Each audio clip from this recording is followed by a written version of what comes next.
Meow meow ഇതെന്താ പൂച്ച കരയുന്നോ? ഒരിക്കലുമല്ല. മ്യാവു മ്യാവു എന്നറിയപ്പെടുന്ന ഒരു ലഹരി പദാർത്ഥം, മുംബൈ നഗരത്തിൽ വാണുകൊണ്ടിരിക്കുന്ന ഒരു ലഹരി, എം ക്യാറ്റ് എന്നറിയപ്പെടുന്ന ലഹരിയെക്കുറിച്ചാണ് ഇന്നത്തെ നമ്മുടെ ചർച്ച. താരസുന്ദരികൾ വരെ കൈയടക്കി യൂസ് ചെയ്യുന്ന ഇത് ഗ്രാമിന് 15,000 രൂപ വരെ വില വരുന്ന ഒരു ഡ്രഗാണ്.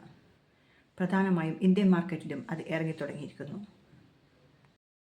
കോടികൾ വില വരുന്ന ഈ മ്യാവു മ്യാവു അഥവാ മെഫട്രോൺ എന്നറിയപ്പെടുന്ന എം ക്യാറ്റ് ഇപ്പോൾ മുംബൈയിൽ നിന്നും അതുപോലെ തന്നെ രാജസ്ഥാനിൽ നിന്നും ഗുജറാത്തിൽ നിന്നും പിടിച്ചുകൊണ്ടിരിക്കുകയാണ്. കോടിക്കണക്കിന് രൂപയുടെ ഡ്രഗ്സാണ് ഇപ്പോൾ പോലീസ് പിടിച്ചുകൊണ്ടിരിക്കുന്നത്.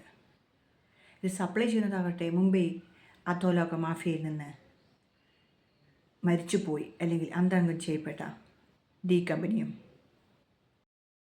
മുംബൈ അന്വേഷണ കമ്മിറ്റിയുടെ അല്ലെങ്കിൽ പോലീസിൻ്റെ അന്വേഷണത്തിൽ മനസ്സിലായത് പ്രമുഖ രാഷ്ട്രീയ പാർട്ടികളും അല്ലെങ്കിൽ പ്രമുഖ രാഷ്ട്രീയക്കാരും അതുപോലെ തന്നെ പ്രമുഖ സെലിബ്രിറ്റികളും, സ്പെഷ്യലായിട്ട് പറയുകയാണെങ്കിൽ ചില നടിമാർ, ബോളിവുഡ് നടിമാരുമാണ് ഇത് പ്രധാനമായി യൂസ് ചെയ്യുന്നത്, അതായത് മ്യാവ് മ്യാവ് യൂസ് ചെയ്യുന്നത്. ഒരു തരത്തിലും ആർക്കും കണ്ടുപിടിക്കാൻ പറ്റാത്ത ഈ ലഹരി പദാർത്ഥം കോടിക്കണക്കിന് രൂപയാണ് ഡി കമ്പനി ഇതിലൂടെ സമ്പാദിക്കുന്നത്. ചില രാഷ്ട്രീയക്കാരും അതുപോലെ തന്നെ പ്രമുഖ നടിമാരായ ശ്രദ്ധ കപൂർ അതുപോലെ തന്നെ നോറ ഫത്തേഹി തുടങ്ങിയവരും ഇത് യൂസ് ചെയ്യുന്നതായിട്ട് കണ്ടുപിടിക്കപ്പെട്ടു. അധോലോക നായകൻ ദാവൂദ് ഇബ്രാഹിമിൻ്റെ കമ്പനിയുമായിട്ട് ഇതിന് ബന്ധമുണ്ടെന്നും ആരോപിക്കുന്നവരുണ്ട്. കറക്റ്റായിട്ട് അത് പുറത്തു വന്നിട്ടില്ലെങ്കിലും, ഡീറ്റെയിൽസ് പുറത്തു വന്നിട്ടില്ലെങ്കിലും, പക്ഷേ ദാവൂദ് ഇബ്രാഹിമിന് പുറകെയാണ് ഇന്നത്തെ മുംബൈ പോലീസുകാർ. മോഹൻലാൽ പറഞ്ഞതുപോലെ narcotics is A dirty business എന്ന് പറഞ്ഞ ആ പ്രസ്താവനയ്ക്ക് അടിസ്ഥാനമായിട്ടായിരുന്നു ദാവൂദ് ഇബ്രാഹിമിൻ്റെ ഇക്കാലത്തെ ജീവിതം.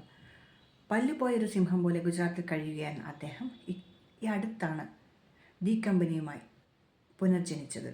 കൂട്ടത്തിൽ മ്യാവ് മ്യാവ് അല്ലെങ്കിൽ എം ക്യാറ്റ് കൂടുതൽ വിപണനത്തിലെത്തിയത്. കൂടുതൽ പേരും ഇദ്ദേഹത്തിൻ്റെ സഹോദരിയുടെ മകനായ സ്ലാഹ അദ്ദേഹവുമായാണ് കോൺടാക്ട് ചെയ്യുന്നത്. അദ്ദേഹം തന്നെ പറഞ്ഞിട്ട് നിരവധി താരസുന്ദരികളും അതുപോലെ തന്നെ രാഷ്ട്രീയ പ്രവർത്തകരും മറ്റ് ചലച്ചിത്ര നിർമ്മാതാക്കളും ബോളിവുഡ് ചലച്ചിത്ര നിർമ്മാതാക്കളും അവർ പങ്കെടുത്ത ഡ്രഗ്സ് പാർട്ടിയിൽ പങ്കെടുത്തിട്ടുണ്ട് എന്ന്.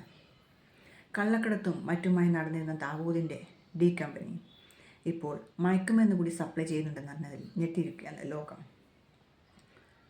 ഇന്ത്യ അതുപോലെ തന്നെ പ്രത്യേകിച്ചും മുംബൈ തലസ്ഥാനം ദാവൂദിൻ്റെ ഈ പ്രവൃത്തി വളരെ വിഷമകരമായ ഒരവസ്ഥയിലാണ് നിൽക്കുന്നത്. പ്രത്യേകിച്ചും ഈ മ്യാവു മ്യാവു ഇത്ര പ്രചരണത്തിലെത്തിയ സ്ഥിതിക്ക് പല റെയ്ഡുകളിലും മ്യാവു മ്യാവു അതുപോലെ തന്നെ എം ക്യാറ്റ് മെഫട്രോൺ കണ്ടുപിടിച്ച ദാവൂദിൻ്റെ കമ്പനിയിൽ നിന്നും കൂടുതൽ വിവരങ്ങളാണ് ഇപ്പോൾ പുറത്തു വന്നുകൊണ്ടിരിക്കുന്നത്. ഓൾറെഡി സ്റ്റാർട്ട് ചെയ്ത ഈ ലഹരി കമ്പനിക്കെതിരെ പോലീസും ജാഗരൂകരായിരിക്കുകയാണ്.